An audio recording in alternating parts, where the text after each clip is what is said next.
Hi friends, welcome to Vennila vlog. வாங்க மாங்காய் jam எப்படி செய்யலான்றதை பார்க்கலாம். தமிழ்நாட்டில் வைகாசி மாதம் கடைசியில் ஜூன் மாதம் பாதியில் கிளிமுக்கு மாங்காய் நிறைய வர ஆரம்பித்தோம். அந்த சமயத்தில் நல்ல ஒரு மாங்காய் பச்சடி அழகாக நம்ம ரெடி பண்ணலாம்.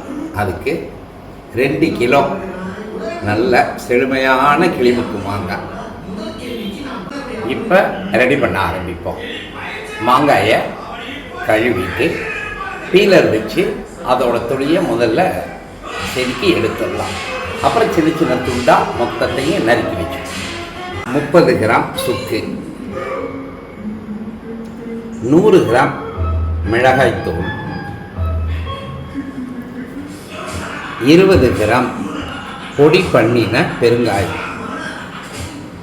100 கிராம் நாட்டு வெல்லம், 30 கிராம் உப்பு. 2 கிலோ மாங்காவையும் அழகாக திருவி தனியாக எடுத்து வச்சுக்கோங்க.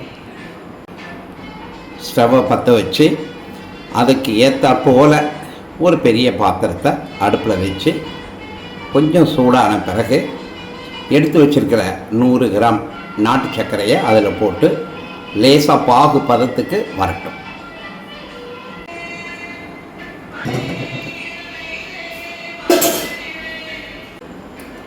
லேசாக கொஞ்சம் தண்ணி போட்டுக்கலாம். நிறந்து இழகிறதுக்கு நல்லாயிருக்கும். இந்த பக்கம் செராமிக் போட்ட பாத்திரம், இது மாதிரி பாத்திரங்களை யூஸ் பண்ணும்போது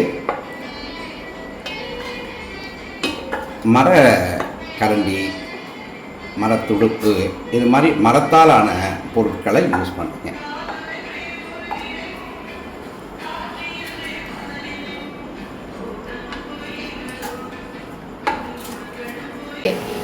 கொஞ்சம் சர்க்கரை பாகு பதத்துக்கு வந்த உடனே எடுத்து வச்ச பெருங்காயத்தையும் சுக்கு பொடியையும் அதில் போட்டு சிம்மில் வச்சு கொஞ்சம் கலந்துக்கணும்.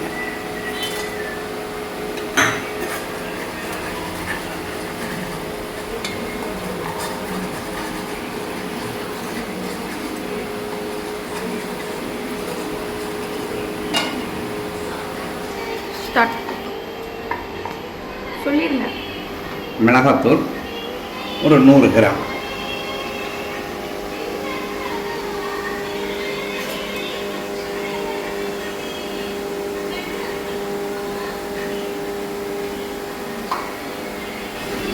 சரியா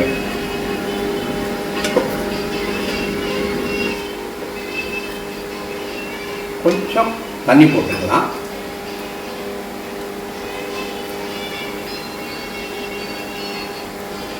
வச்சுருக்கிற உப்பு 30 கிராமில் பாதியை போட்டுருவோம்.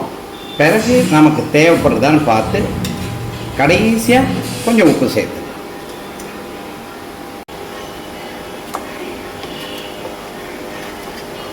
இப்போ எல்லா பொருளையும் போட்டு ஓரளவு வெந்துருச்சு. அந்த காஞ்ச மிளகாயோட பச்சை வாடை போயிடுச்சு. இப்போ நாம் திருவி வச்ச மாங்காயை அதில் போடுவோம்.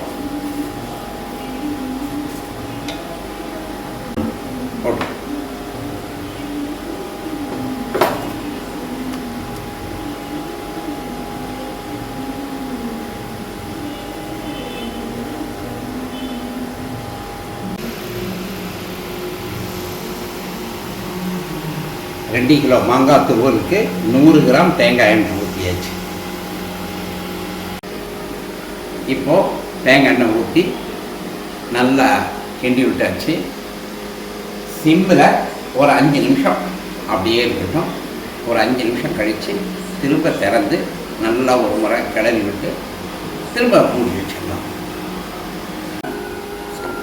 எல்லாத்தையும் போட்டு நல்லா மிக்ஸ் பண்ணி இப்போ உப்பு பார்த்து தேவைக்கு ஏற்ற மாதிரி இன்னும் கொஞ்சம் போடணும்னா போட்டாச்சு. இப்போ இதில் 100 கிராம் செக்கில் ஆட்டின தேங்காய் எண்ணெய் மேலாப்பில் ஊற்றி லேசாக ஒரு கிளறி அப்படியே மூடி வச்சிடலாம். ஒரு 15 நிமிஷம் நல்லா வேகட்டும். அதுக்கப்புறம் நம்ம திறந்து பார்ப்போம். இந்த பழத்துக்கு ஏற்ற மாதிரி இன்னும் 100 கிராம் வெல்லம், 30 கிராம் உப்பு, ஏற்கனவே நம்ம 100 கிராம் தேங்காய் எண்ணெய் ஊற்றி கிளறி இருக்கோம். இப்போ ஃபைனலாக 100 கிராம் நல்லெண்ணெய் ஊற்றி கிளறி அழகாக மையாக வெந்திருக்கு. அருமையாக அப்படியே இறக்கி வச்சுருங்க. நல்லா ஆறின பிறகு கழுவின கண்ணாடி பாட்டிலில் சுடுதண்ணி போட்டு கழுவிட்டு தொடச்சி இதை பேக் பண்ணி ஃப்ரிட்ஜில் வச்சா 3 மந்த்ஸுக்கு அப்படியே இருக்கும். எல்லாத்துக்கும் சாப்பிடலாம். தயிர் சாதம், சாம்பார் சாதம், வெறுமனை கூட அப்படியே சாப்பிடலாம். ப்ரெட்டுக்கு சாப்பிடலாம், சப்பாத்திக்கு சாப்பிடலாம், பேக் பண்ணுறதுக்கும் வெரைட்டி ரைஸுக்கும் வச்சு சாப்பிடலாம். அருமையான ஒரு இயற்கை கிளிமூக்கு மாங்காய் ஜாம்.